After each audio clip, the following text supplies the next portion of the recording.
મોઢામાં નાખતા જ ભૂક્કો થઈને ઓગળી જાય એવા ગુજરાતી ટ્રેડિશનલ અને ઓથેન્ટિક ભાવનગરી ગાંઠિયા આજે બનાવીશું. તો hello friends, again welcome to our channel the recipe kitchen. આજે આપણે એકદમ સોફ્ટ અને સુપર ટેસ્ટી એવા ભાવનગરી ગાંઠિયાની રેસિપી આજે જોવાની છે. પણ એ જ ભાવનગરી ગાંઠિયા જો આપણે ઘરે પરફેક્ટ રીતે અને અમુક મેથડ સાથે બનાવીશું તો ઘરે પણ આપણા ભાવનગરી ગાંઠિયા એકદમ પરફેક્ટ બજાર જેવા કંદોઈવાળાને ત્યાં મળે તેવા જ બનશે અને બજારમાંથી લાવવાની જરૂર પણ નહીં પડે.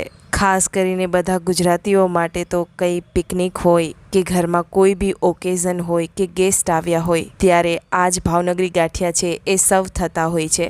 પરંતુ ઘરે જ આટલી સરળ રીતે બલ્કમાં આપણે આ ભાવનગરી ગાંઠિયા બનાવીશું જે એકદમ ફરસા અને લાઇટ બનશે તો આપણે બહારના પણ ભૂલી જશું. જો તમે અમારી ચેનલમાં નવા હોય તો ચેનલને સબસ્ક્રાઈબ કરી લેજો જેથી આવી જ નવી નવી રેસિપીની નોટિફિકેશન તમને મળતી રહે. વિડીયો એન્ડ સુધી જોજો જેથી પરફેક્ટ મેઝરમેન્ટનો ખ્યાલ આવે. આ શ્રાવણમાં સ્પેશિયલ ફરસાણની બીજી રેસિપી છે. આપણે સેવ બુંદી જોઈ લીધા, હવે આપણે જોઈશું ભાવનગરી ગાંઠિયા. તો ચાલો જોઈ લઈએ ભાવનગરી ગાંઠિયાની રેસિપી. અહીં સૌપ્રથમ આપણે ચણાના લોટને આ રીતે ચાળી લઈશું.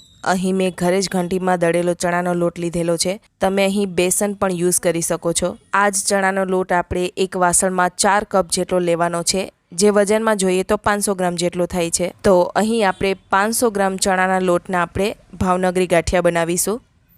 જેમાં મેં અહીં 1 ટેબલ સ્પૂન જેટલા અજમા એડ કરેલા છે, જે ખાસ એડ કરવા જેનાથી ભાવનગરી ગાંઠિયાનો ટેસ્ટ છે એ ખૂબ જ સરસ લાગે છે. આ રીતે લોટમાં થોડો વચ્ચે ખાડો કરી લઈશું. તેમાં આપણે અહીં 1/2 કપ જેટલું મેં ઓઇલ લીધેલું છે. તેમાંથી આપણે 1.5 ટેબલ સ્પૂન જેટલું ઓઇલ છે એ સાઈડમાં રાખીશું અને જો જરૂર લાગે તો જ આપણે એડ કરીશું. 1 ટીસ્પૂન આ રીતે ઉપર સુધી ભરાય એટલું આપણે સોલ્ટ એડ કરીશું. 1 ટીસ્પૂન જેટલી આપણે હિંગ એડ કરીશું. હવે આ રીતનો જે સોડા એસ આવે છે, જે સ્પેશિયલ ગાંઠિયાના જ સોડા હોય છે, તે સોડા આપણે આ ગાંઠિયામાં એડ કરવાના છે. તે આપણે અહીં 1 ટીસ્પૂન લેવાના છે. હવે સૌ પહેલાં આપણે 1/2 કપ પાણી છે એ આ મિશ્રણમાં વચ્ચે એડ કરીશું. હવે આ રીતે ચમચીની મદદથી આપણે સારી રીતે મિક્સ કરી લઈશું. હવે અહીં તેલ, સોડા અને પાણી મિક્સ થશે એટલે તેને આપણે મિક્સ કરશું એટલે એકદમ કલર એનો વ્હાઈટ થઈ જશે. અહીં ચણાના લોટમાં જ મેં મિશ્રણ રેડી કર્યું છે એટલે તમને ઓછું દેખાશે કારણ કે બધું આપણે તેમાં જ મિક્સ કરવાનું છે. પણ અલગથી જો આ મિશ્રણ આપણે કપમાં રેડી કર્યું હોય તો તમને એનો કલર છે એકદમ વ્હાઈટ દેખાશે. હવે આ બધું મિક્સ કર્યા પછી આપણે આ બધું ચણાના લોટ સાથે મિક્સ કરી દઈશું અને આપણે ગાંઠિયાનો લોટ બાંધીશું. હવે અહીં 1/2 કપમાં મેં બીજું આ રીતે પોણું ભરાય એટલું પાણી લીધેલું છે, તે આપણે થોડું થોડું એડ કરતા જઈશું અને લોટ બાંધતા જઈશું. હવે અહીં મેં ભાવનગરી ગાંઠિયા થોડા ઝીણા બનાવેલા છે, મતલબ કે થોડા થીક સેવ જેવા પાતળા છે. એટલા માટે મેં અહીં થોડું પાણી ઓછું જ એડ કર્યું છે. એટલે મેં અહીં પાણી છે એ ટોટલ પોણો કપ જેટલું એડ કર્યું છે. જો થોડું વધારે પાણી એડ કરવામાં આવે તો આ ભાવનગરી ગાંઠિયા છે એ થોડા થીક અને મોટા બનશે. જો તમને એવા પસંદ હોય તો લોટને થોડું પાણી એડ કરી અને તેને ઢીલો કરી લેવો.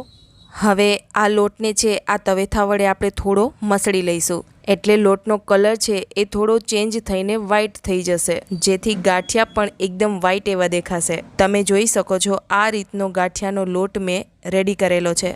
હવે અહીં ભાવનગરી ગાંઠિયા બનાવવા માટેનો મેં આ રીતનો જારો લીધેલો છે, જે ઉપર લખેલું છે 2 નંબર જારો છે અને એક સાઈડ મેં કડાઈમાં તેલ ગરમ કરવા રાખેલું છે. જારાની જે ઉપરની કડી છે એ આ રીતે કડાઈ સાથે આપણે સેટ કરી દઈશું. હવે અહીં આપણે ખાસ ધ્યાનમાં રાખવા જેવી ટીપ સાથે આપણે ગાંઠિયા રેડી કરીશું. હવે સૌ પ્રથમ આપણે કડાઈ અડધી જ ભરાય એટલું જ તેલ લેવાનું છે. ગાંઠિયા પાડતી વખતે હંમેશા 2 જણ હોય તો વધારે કમ્ફર્ટેબલ રહે. જો તમે આ રીતે ગાંઠિયા ઝારામાં પાડતા હોય ત્યારે એકદમ વધારે વજન આપીને પ્રેસ કરવાનું નથી. એકદમ હળવા હાથે આપણે લોટને થોડો થોડો પ્રેસ કરતું જવાનું છે. પ્લસ જે ઝારાનો હાથો છે ત્યાં ખાસ આપણે વજન આપવાનું નથી, એનું ખાસ ધ્યાન રાખવું. તો ગાંઠિયા બનાવવાનું તમને એકદમ ઇઝી લાગશે અને આ ગાંઠિયા છે એ ઝટપટથી રેડી થઈ છે. મતલબ કે અહીં આપણે 500 ગ્રામ લોટના બનાવીએ છીએ તો તેમાંથી 850 કે 900 ગ્રામ જેટલા ગાંઠિયા રેડી થાય છે. બીજું કે જ્યારે આપણે ગાંઠિયા પાડતા હોઈએ ત્યારે ગેસની ફ્લેમ હંમેશા લો રાખવી. જો કે સ્ટાર્ટિંગમાં આપણે તેલને મીડિયમ ગરમ કરી લેવું, ત્યાર પછી આપણે ગેસની ફ્લેમ લો કરી દેવાની છે અને પછી જ આપણે ગાંઠિયા પાડવાના છે, જેથી ગાંઠિયા તળાતા હોય તો તેની વરાળ છે એ આપણે હાથમાં લાગે નહીં. હવે આપણે ગાંઠિયાના લોટને વચ્ચે રાખીને વચ્ચેથી જ આપણે પ્રેસ કરતું જવાનું છે, અને સાઈડમાં લોટ હોય તો ત્યાંથી લઈને ફરીથી આપણે વચ્ચેથી પ્રેસ કરીશું. ગાંઠિયા જેવા પાડશો એટલે તરત જ એ પાકતા જશે, એટલે જે જારો છે એ સાઈડમાં મૂકી અને આ રીતે ગાંઠિયાને આપણે પલટાવી દઈશું, એટલે ઉપરના જે ગાંઠિયા છે એ પણ તરત જ પાકી જાય. તમે જોઈ શકો છો આપણે મોળનું પ્રમાણ એકદમ પરફેક્ટ એડ કરેલું છે, જેનાથી ગાંઠિયા છે એ આ રીતે કઢાઈમાં જ થોડા તૂટી જશે. મતલબ કે આપણા ગાંઠિયા છે એ એકદમ ફરસા બન્યા છે.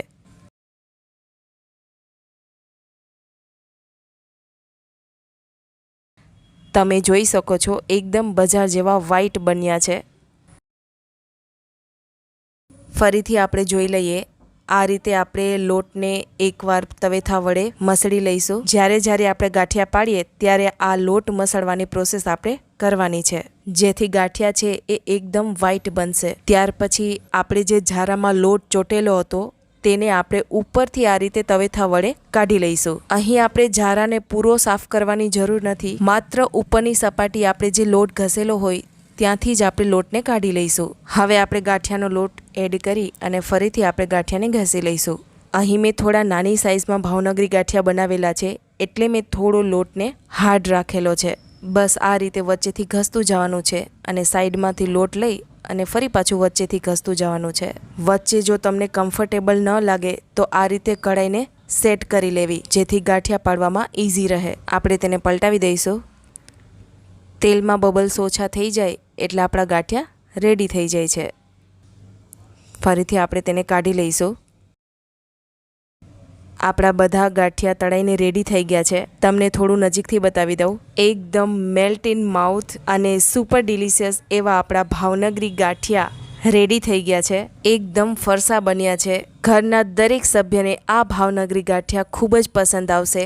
એકવાર ઘરે ચોક્કસથી ટ્રાય કરજો.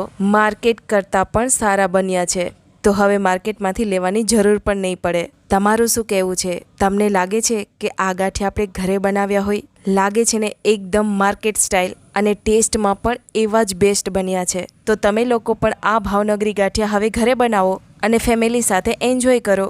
અને તમારા ઘરમાં બનતી ફરસાણની રેસીપીમાં એક વધારે આ રેસીપી એડ કરી દેજો. તો તમને આ ભાવનગરી ગાંઠિયાની રેસીપી કેવી લાગી એ ચોક્કસથી જણાવજો. જો આવી જ નવી નવી રેસીપી તમારે જોવી હોય અને શીખવી હોય તો અમારી ચેનલને લાઇક, શેર અને સબસ્ક્રાઈબ કરવાનું ચૂકશો નહીં. ફરી મળીશું એક ડિલિશિયસ રેસીપી સાથે. ત્યાં સુધી ટેક કેર અને થેન્ક્સ ફોર વોચિંગ.